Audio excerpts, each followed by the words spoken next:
So we're just about to head out on a ride. I wanted to let you know what my pre and post-workout advice is. What do I drink before a ride and after a ride to get the most out of the exercise that I do? So about 2 hours ago, I had a few glasses of apple and beetroot juice.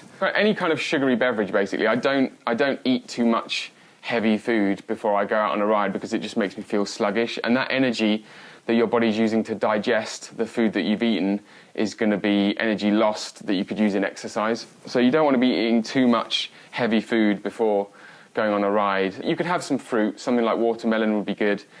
But yeah, I've learned my lesson from eating even too much banana. Even too much banana before a ride can slow me down, or can make me feel like I'm going slower, that's for sure. I mean, probably if I'm going on a much longer ride, like, you know, if I'm doing like a century, 100 miles, then I would definitely eat a lot before that. If I'm only going out for like a 3-hour ride, then I'll just consume something sugary and liquid. And yeah, I'll be good to go. Good to go as hard as I want, and I'll get the most out of my exercise.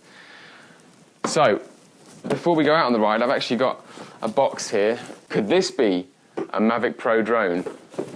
Let's find it. Let's do an unboxing and find out. We've got another case of, I don't think this is exclusively, oh it is. Oh no, it's not. So this is a mixed case of beetroot and turmeric shots. So I'll be drinking the turmeric post-ride, but we'll get to that later when I come back. The beetroot juice, I've already had some this morning.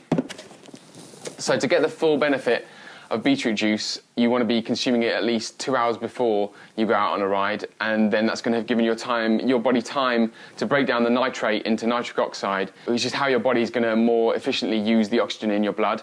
So you want to be drinking beetroot juice at least 2 hours before the ride, and then also you don't want to be swishing any kind of mouthwash or even brushing your teeth. So, because that's going to destroy the enzymes in and around your mouth that actually break down the nitrate. So by swishing mouthwash, you're actually negating the entire point of drinking beetroot juice in the first place. So what I tend to do is I do everything I need before I drink the beetroot juice and apple juice. So the last thing I do before I go out on a ride is drink beetroot and apple juice. That's about it for my pre-ride fuel.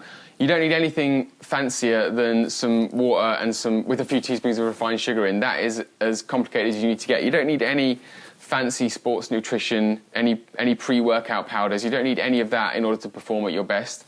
So now that I've done that, now that I've consumed all the sugary liquid I need, I'm going to go and hit the hills, and I'll see you in a little bit.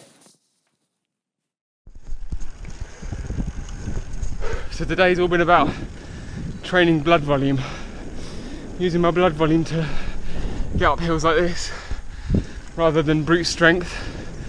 So spinning, basically, high cadence, so that I'm using as little brute strength as possible to be able to sustain 300, 400 watts for a much longer period of time, as long as I can, up climbs. And we do that by training blood volume, training to use our blood volume rather than brute strength. It's been good. See you back home.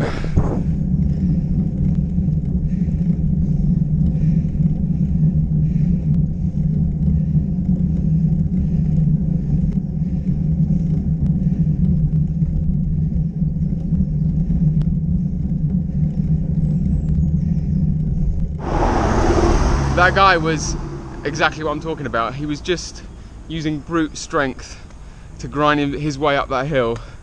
All he was training was his knee cartilage to get ground down and getting nowhere for it. Going slow, suffering more, zero benefit. I don't understand. If you live around here, you know you're going to be going up some steep hills. Like that's at least a 20% incline. And it's weird.